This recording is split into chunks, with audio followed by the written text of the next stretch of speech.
kenapa Allah lebih banyak menceritakan Nabi Isa dan ibunya Maryam? Bahkan ada surat Maryam, betul? Surat keberapa tuh?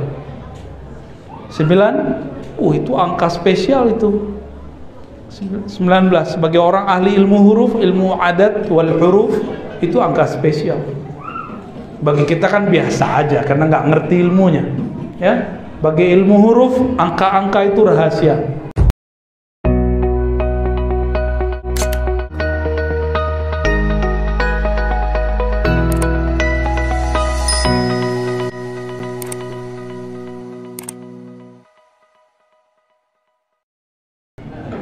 Emang di sini banyak rahasia ya.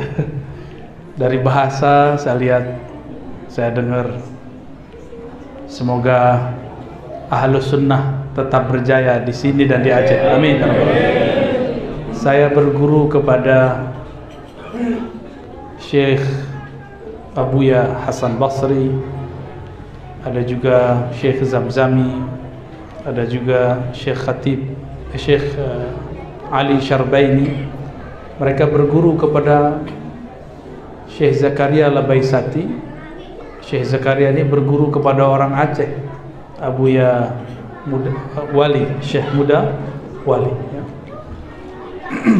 Maka saya sangat takzim kepada sanad ulama-ulama di Aceh tentunya. Kita ngaji maulid ya, bener? Oh, maulid. Orang di luar Natal kita maulid ya. Natal itu artinya maulid juga, tapi maulid Sayyidina Isa.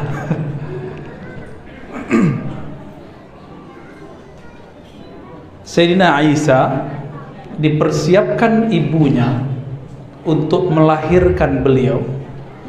Maka setiap kali Sayyidina Zakaria masuk ke mihrab tempat Sayyidatuna Maryam, ya, Sayyidatuna Maryam punya mihrab, dipersiapkan ini untuk melahirkan Sayyidina Isa. Setiap kali bawa makanan, Sayyidina Zakaria alaihissalam itu kaget. Ternyata di mihrab sudah dipenuhi oleh buah-buahan yang berbeda dengan buah yang di bumi. Maka dalam surat Al-Imran, Sayyidina Zakaria bertanya, "Wahai Maryam, anna laki haza?" Ini dari mana? Siapa yang menghantarkan kepadamu? Karena Sayyidina Zakaria mengerti ini bukan buah-buah bumi. Maka pertanyaannya anna, bukan pertanyaan biasa. Anna laki haza. Sayyidina Zakaria seorang nabi dan rasul, dia mengerti. Dan beliaulah nabi yang dibunuh oleh Dajjal ketika beliau menyelamatkan diri masuk ke dalam pohon. Wah, ada Buya Zulfikar nih, Barzakhi. Jadi beliau sudah disiapkan ibunya.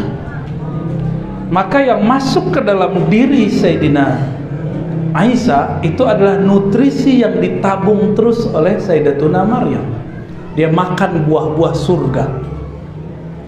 Apa jawaban Sayyidatuna Maryam ketika Nabiuna Zakaria bertanya, "Anna laki haza?" Dari mana ini? Jawabannya apa?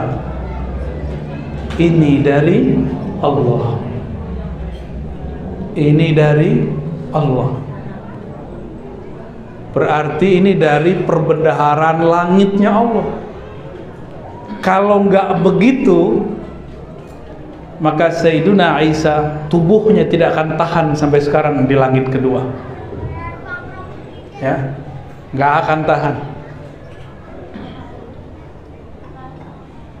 Sekarang Nabi Isa masih ada nggak? Di mana? Barusan saya sebut di mana? Di langit. Dalilnya mana? Sahih Bukhari tentang kitab Mi'raj dan kitab salat, mawaqitus salat.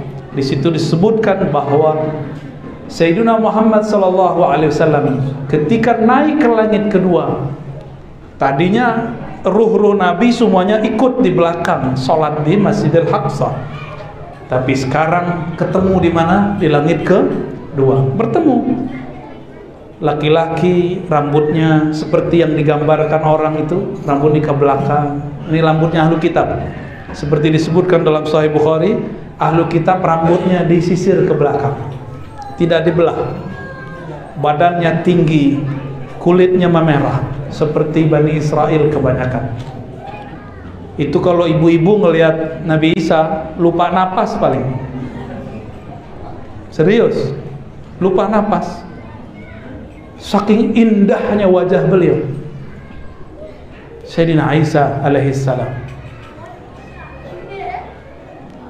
Jadi kenapa? Ini rahasia, jarang dikupas sebenarnya emang. Tapi kita sudah sampaikan di beberapa pengajian. Beliau disiapkan oleh Allah. Pertanyaannya begini, kenapa Allah menceritakan kisah ibunda Sayyidina Isa, tapi tidak menceritakan kisah Sayyidina Muhammad dan ibunya? Siapa nama ibu Rasulullah sallallahu alaihi wasallam? Sayyidatuna, pakai sayyidah dong. Kecuali antum mengatakan ibunda beliau musyrikah, seperti kelompok yang nggak jelas itu. Oh, pakai hadis Sahih Muslim, dia nggak ngerti bahwa hadis Sahih Muslim itu kata abun di situ, inna abi wa abaka finnar, itu bukan berarti ayah, bisa berarti paman. Dalilnya banyak ya. Dalam Al-Quran kata ab tidak berarti ayah, berarti paman, berarti kakek, kakek paman, kakek buyut dan segala macamnya. Ini pesan sebenarnya. Kenapa Allah lebih banyak menceritakan Nabi Isa dan ibunya Maryam? Bahkan ada surat Maryam, betul? Surat keberapa tuh? 9. Itu angka spesial itu. 19. Bagi orang ahli ilmu huruf, ilmu adat wal huruf, itu angka spesial. Bagi kita kan biasa aja karena nggak ngerti ilmunya, ya. Bagi ilmu huruf, angka-angka itu rahasia. Karena Allah mengangkakan dirinya Ahad Wahid. Ya. Saya mau tanya lagi. Jika Nabiyuna Isa dipersiapkan dengan ibu seperti itu, kira-kira Nabiyuna Muhammad sallallahu alaihi wasallam bagaimana? Lebih disiapkan atau tidak? Gimana kira-kira? Coba cek riwayatnya. Dan kita baca di kitab Barzanji, kitab Simtud Durar, Diyaul Lami, banyak lagi. Kitab Imam Dardir, ajib, luar biasa itu riwayat-riwayatnya. Mulai dari yang sahih sampai yang dhaif. Tapi semuanya bisa diperkuat dan sangat menguatkan karena ilmu hadis tidak berlaku untuk sirah nabawiyah. Ini tolong diingat. Karena untuk sirah nabawiyah ada ilmu khusus, ilmu tarikh. Jadi ya, ini adik-adik mahasiswa nih, jangan sok-sok antum belajar takhrij hadis lalu mendhaifkan hadis-hadis pra nubuwah, pra bi'tsah, pra diutus sebagai rasul. Itu beda ilmunya. Dan ini sudah sering disampaikan oleh Al-Imam Al-Hafiz Al-Baihaqi, ya, begitu juga Ibnu Salah. Dan sudah ada kitab hari ini ditulis oleh teman-teman kita di Mesir, di Malaysia, hukum atau bagaimana cara berinteraksi dengan hadis-hadis riwayat sebelum Nabi diutus.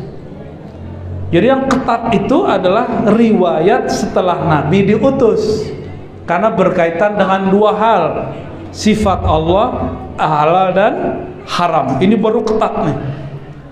Imamuna Ahmad bin Hanbal qaddasallahu sirrahu mengatakan, "Idza rawayna fil halal wal haram tashaddadna."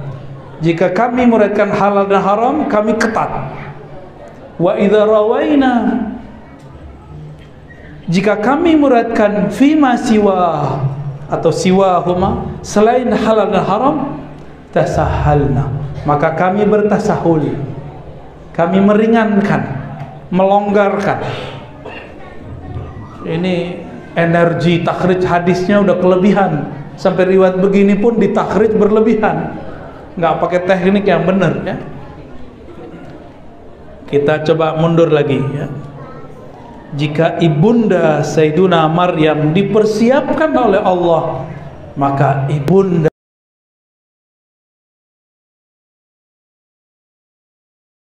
Sayyidina Muhammad SAW lebih dipersiapkan. Kenapa? Karena ini Nabi akhir zaman. Gak mungkin ibunya seorang musyrik, gak mungkin kalau bukan wali. Ini ada nggak nih? Coba tanya nih, ada ustadz di sini, ada hafiz, ada doktor, ada tengku. Antum tiap hari nggak bisa nggak ketemu Jibril, ketemu Mikail, ketemu para nabi dalam mimpi, bahkan jaga, bisa nggak? Itu Sayyidatuna Aminah baru saja hamil, malamnya didatangi Sayyidina Jibril. Besok datang lagi malaikat, besok datang lagi malaikat, besok datang lagi ruh Nabi Adam dan ruh nabi-nabi yang ulul azmi dan nabi-nabi yang 25. Bahkan tidak sanggup lagi tulisan menulis nama-nama nabi. Hampir semuanya mengatakan, wahai Aminah, yang di dalam perutmu itu adalah Sayyidul Anbiya wal Mursalin. Yang di dalam perutmu itu penghulu para nabi dan penghulu para rasul. Ini kita, mohon maaf nih, ini antum nih mimpi ketemu Nabi aja udah hore loh, baru mimpi ya nggak? Ini Sayyidah Amin hampir tiap malam antara jaga dan bangun, bener ya, sama ya, antara jaga dan tidur. Kalau jangan bangun mah sama. Itu bisa ketemu dan terjadi dialog